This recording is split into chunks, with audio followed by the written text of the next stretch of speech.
Hello friends, स्वागत आहे तुमचे MPSC ॲस्पिरंट या यूट्यूब चॅनलवर. आज आपण भारतीय अर्थव्यवस्था बघणार आहोत. तर त्यामध्ये राष्ट्रीय उत्पन्न हा टॉपिक आज आपण बघणार आहोत. तर मित्रांनो, व्हिडिओ शेवटपर्यंत बघा. यातून तुमचे बरेचसा पॉईंट कव्हर होईल. राज्यसेवा आणि संयुक्त गट व पूर्वपरीक्षेसाठी अत्यंत उपयुक्त असा व्हिडिओ आहे. तर मित्रांनो, व्हिडिओ शेवटपर्यंत बघा. जर आवडल्यास लाईक, कमेंट आणि शेअर करा.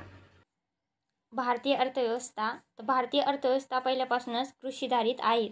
तर 1951मध्ये किती होती? 70% जनता कृषी व संलग्न क्षेत्रात गुंतलेली होती.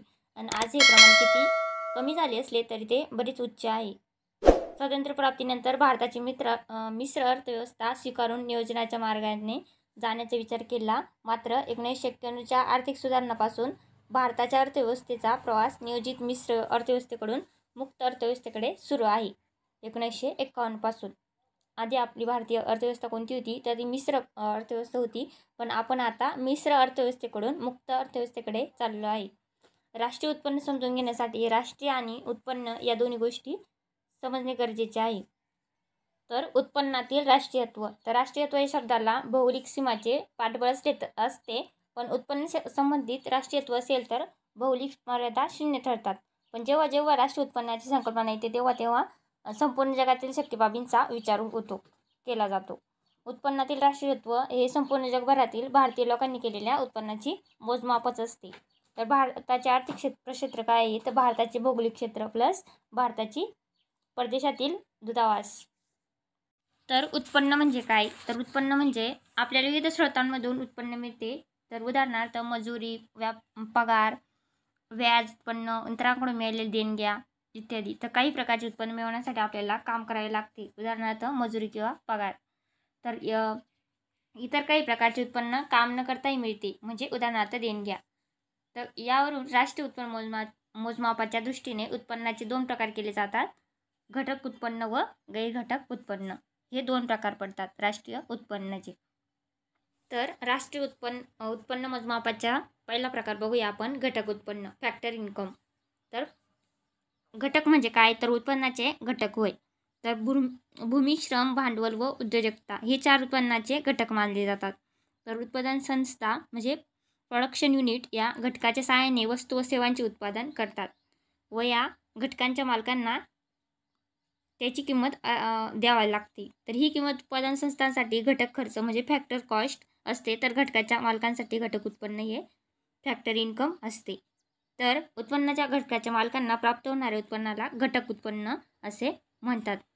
आणि भूमी मालकाला खंडाच्या रेंट स्वरूपात, कामगार मजुराच्या, तर भांडवल मालकाला व्याजाच्या स्वरूपात, तर उद्योजकाला नफ्याच्या स्वरूपात घटक उत्पन्न मिळत असते.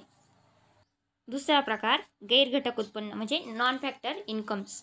तर काही प्रकारचे उत्पन्न कोणत्याही प्रकारचे काम किंवा त्याग न करता प्राप्त होत असते. तर त्यास गैरघटक उत्पन्न म्हणतात. तर उदाहरणार्थ देणग्या, डोनेशन, धर्मदायिक देणग्या, कर, दंड इत्यादी. तर असे उत्पन्न मिळताना कोणत्याही उत्पन्नाच्या घटकाचा वापर झालेला नसतो, त्याला हस्तांतरित उत्पन्न म्हणतात. हस्तांतरित उत्पन्न म्हणजे ट्रान्सफर इन्कम. कारण याच्यामध्ये केवळ पैशाचे हस्तांतरण होत असते. उत्पन्नाच्या मोबदल्यात कोणत्याही वस्तू सेवेची निर्मिती होत नाही. राष्ट्रीय उत्पन्न मोजमापामध्ये केवळ घटक उत्पन्नाचा विचार केला जातो, गैरघटक उत्पन्नाचा विचार नाही केला जात. तर भारतातील उत्पन्नाची क्षमता अलीकडे कमी होत असल्याचे आपल्याला दिसून येते. तर गिनी गुणांक जेवढा अधिक तेवढी क्षमता अधिक असते. आणि भारताचा गिनी गुणांक 2010-11मध्ये किती होता? तर 36.8 होता आणि 14मध्ये 33.6 इतका कमी झालेला आहे. पुढे तर मूल्यवर्धित संकल्पना बघूया आपण. तर मूल्यवर्धितचा अर्थ काय होतो? मूल्यवर्धित संकल्पना समजावण्यासाठी आधीचे पिठाच्या गिरणीचे उदाहरण आपण ध्यानात घेऊया. तर समजा गिरणीने 10,000 रुपये किमतीचा गहू विकत घेतला, तर हा किमतीचा मध्यवर्ती खर्च असेल. तर समजा तांदूळ हा गिरणीचा एकमेव खर्च आहे. जर गिरणीने तांदूळ दळून तयार केलेले पीठ 12,000 रुपयांना विकले, तर 12,000 रुपये हे गिरणीचे प्रधान मूल्य म्हणजे व्हॅल्यू ऑफ आउटपुट असेल. तर यावरून गिरणीचे मूल्यवर्धित रुपये किती झाले? तर 2,000 रुपयाचा नफा राहील. हे प्रधान मूल्यातून मध्यवर्ती खर्च वजा करून काढले जाते. तर मूल्यवर्धित बरोबर काय आहे? प्रधान मूल्यामधून मध्यमवर्ती खर्च वजा करायचा. तर अशा रीतीने काढलेल्या मूल्यवर्धिताला बाजारभावाला मोजलेले स्थूल मूल्यवर्धित म्हणजे gross value added at market price GVAMP असे म्हणतात. तर राष्ट्रीय उत्पन्न कसे मोजतात ते बघूया आपण. तर राष्ट्रीय उत्पन्नाबाबतीत काही संकल्पना आहेत. तर कोणकोणत्या आहेत? तर स्थूल आणि निव्वळ उत्पन्न. तर घसारा वजा न करता काढलेले उत्पन्न म्हणजे काय आहे? तर स्थूल उत्पन्न असते. निव्वळ मूल्यवर्धित बरोबर स्थूल मूल्यवर्धित मायनस त्याच्यातून घसारा वजा करायचा स्थूल मूल्यवर्धितमधून. तर काय निघते? तर निव्वळ मूल्यवर्धित मिळते आपल्याला. बाजारभाव आणि घटक किंमत. तर बाजारभाव अंदाने आणि कर असल्याने बदलू शकतो आणि घटक किंमत बरोबर काय आहे? तर बाजारभाव प्लस अनुदान त्याच्यातून कर वजा करायचा. तर आपल्याला घटक किंमत मिळते. What is the domestic product? देशांतर्गत उत्पादन. तर देशांतर्गत उत्पादन म्हणजे काय तर बघूया. तर what is the gross domestic product म्हणजे स्थूल देशांतर्गत उत्पाद काय आहे? At market price, GDP market प्राईसला. तर ग्रॉस डोमेस्टिक प्रोडक्ट तर स्थूल देशांतर्गत उत्पादन मार्केट प्राईस बरोबर आर्थिक देशातील सर्व संस्थांच्या स्थूल मूल्यवर्धितची बेरीज असते.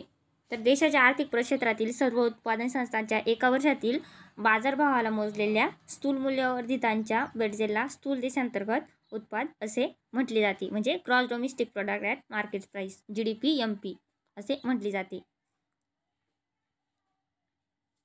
दुसरं net domestic product at market price, NDP MP निव्वळ देशांतर्गत उत्पादन. तर नेट डोमेस्टिक प्रोडक्ट बरोबर आर्थिक देशातील सर्व संस्थांच्या स्थूल मूल्यवर्धितची बेरीज त्याच्यातून घसारा वजा करायचा. तर आपल्याला काय मिळतं? तर निव्वळ देशांतर्गत उत्पादन बाजारभावाचं म्हणजे net domestic product at market price. देशाच्या आर्थिक क्षेत्रातील सर्व उत्पादन संस्थांच्या एका वर्षातील बाजारभावाला मोजलेल्या निव्वळ मूल्यवर्धितांच्या बेरजेला काय म्हणतात? तर निव्वळ देशांतर्गत उत्पादन म्हणतात. म्हणजे net domestic product at market price.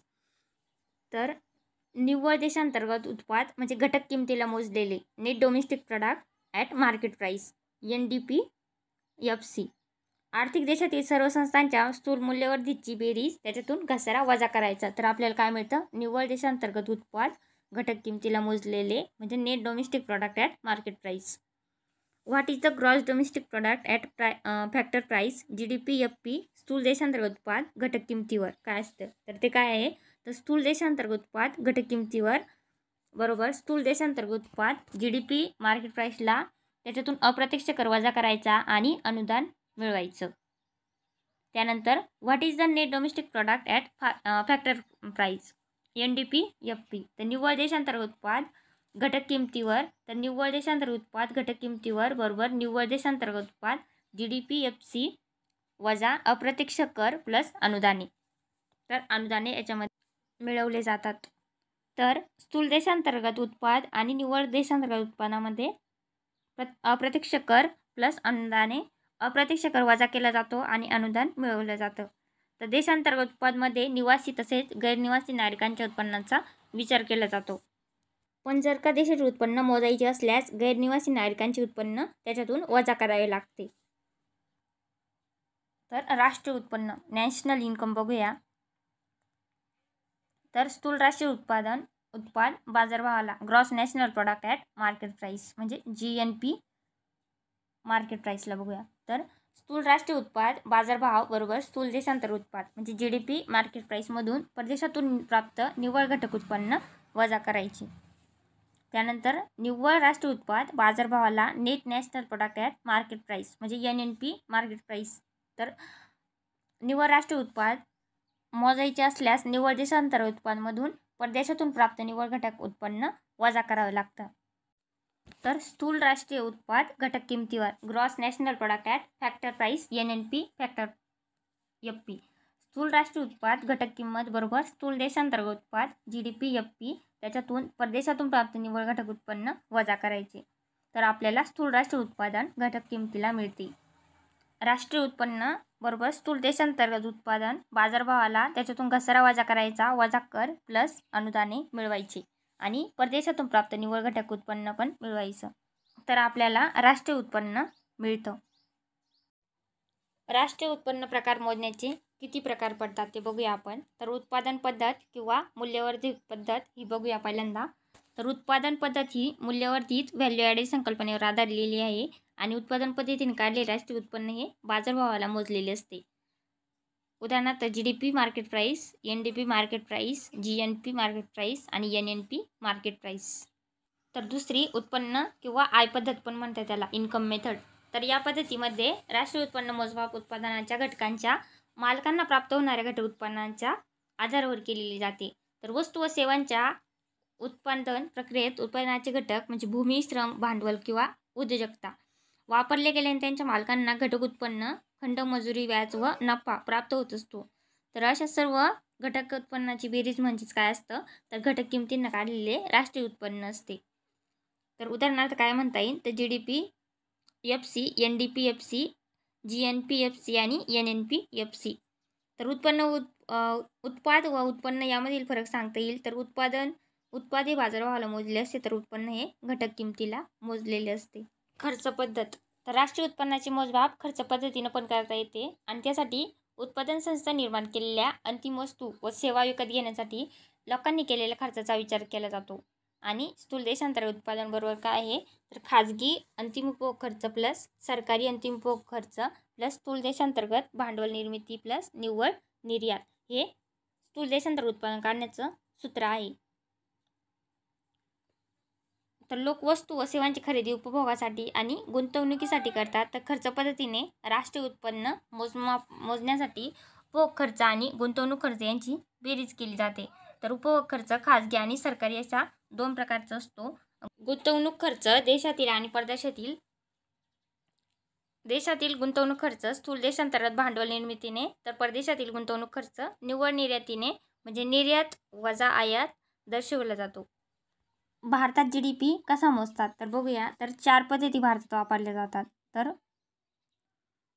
3 पद्धती भारतात वापरल्या जातात. उत्पादन पद्धती, उत्पन्न पद्धती आणि खर्च व प्रवाह पद्धती. तर उत्पादन पद्धती वस्तू उत्पादक क्षेत्रासाठी वापरतात, उत्पन्न सेवा क्षेत्रासाठी आणि खर्च व प्रवाह पद्धती बांधकाम क्षेत्रासाठी. तर स्वातंत्र्यापूर्वीचे GDP मोजमाप कोणी केले होते, सर्वात पहिल्यांदा दादाभाई नौरोजी हे पहिले व्यक्ती होते की त्यांनी भारताचे राष्ट्रीय उत्पन्न मोजण्याचा पहिला प्रयत्न केला होता. आणि त्यांनी कधी केला होता, तर 1864 ते 68 मध्ये भारताचे राष्ट्रीय उत्पन्न रुपये 340 कोटी. तर दरडोई उत्पन्न किती सांगितले होते त्यांनी, तर 20 इतके सांगितले होते. आणि त्यांनी भारतीय अर्थव्यवस्थेचे विभाजन 2 क्षेत्रामध्ये केले ते, तर कृषी क्षेत्र आणि गैरकृषी क्षेत्र असे 2 क्षेत्र त्यांनी केले होते. दादाभाई नौरोजी यांच्या गणना पद्धतीला वैज्ञानिक मानले नव्हते. तर विल्यम डिग्बी यांनी 1897 ते 1898 भारताचे राष्ट्रीय उत्पन्न रुपये 390 कोटी. तर दरडोई उत्पन्न किती सांगितले होते, तर 17 रुपये असल्याचे सांगितले होते. त्यानंतर फिडले शिरास यांनी 1911 ते 1912 मध्ये मोजलं होतं. तर त्यांनी GDP 1942 कोटी, तर दरडोई उत्पन्न 80 रुपये इतके सांगितले. त्यानंतर डॉक्टर VKR वी राव 1925 ते 1926 मध्ये त्यांनी मोजलं होतं. तर त्यांनी GDP 2301 कोटी, तर दरडोई उत्पन्न 78 रुपये इतके सांगितले होते. तर त्यांनी सर्वप्रथम वैज्ञानिक पद्धतीने राष्ट्रीय उत्पन्नाची गणना केली होती. तर राष्ट्रीय उत्पन्न लेखा प्रणालीचे प्रतिपादन पण त्यांनी केले होते, डॉक्टर VKR वी राव यांनी. तर त्यांना राष्ट्रीय लेखा प्रणालीचे जनक पण म्हणतात, म्हणजे father of national income accounting असं पण म्हटलं जातं. त्यानंतर RC देसाई, तर त्यांनी 1930 ते 31 मध्ये मोजलं होतं राष्ट्रीय उत्पन्न. तर त्यांनी किती सांगितलं होतं, तर 2809 कोटी, तर दरडोई उत्पन्न 72 रुपये असल्याचे सांगितले होते. स्वातंत्र्यानंतरचे GDP मोजमाप बघूया. तर राष्ट्रीय उत्पन्न समितीची स्थापना 4 ऑगस्ट 1949 रोजी PC महालनोबिस यांच्या अध्यक्षतेखाली झाली होती. आणि या समितीत DR गाडगीळ व VKR वी राव हे सदस्य होते. तर समितीने आपला अंतिम अहवाल कधी सादर केला होता, तर 1948, 49, 49-50 आणि 1950-51 साली चालू व स्थिर किमतीवर 1948-49 या आधारभूत वर्षावर राष्ट्रीय उत्पन्नाची गणना केली होती. मौद्रिक GDP आणि वास्तविक GDP यातील फरक काय असतो, तर ते बघूया. तर मौद्रिक GDP म्हणजे नॉमिनल GDP, बाजारभावाला मोजलेल्या GDPला मौद्रिक GDP असे म्हटले जाते. आणि मौद्रिक GDP बरोबर अंतिम वस्तू व सेवा गुणले त्यांच्या किमती सध्या बाजारभावातील.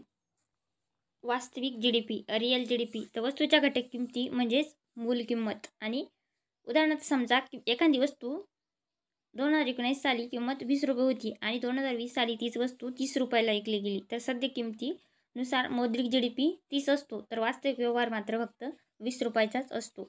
आणि वास्तविक GDP साठी आधारभूत वर्ष नावाची संकल्पना वापरली जाते.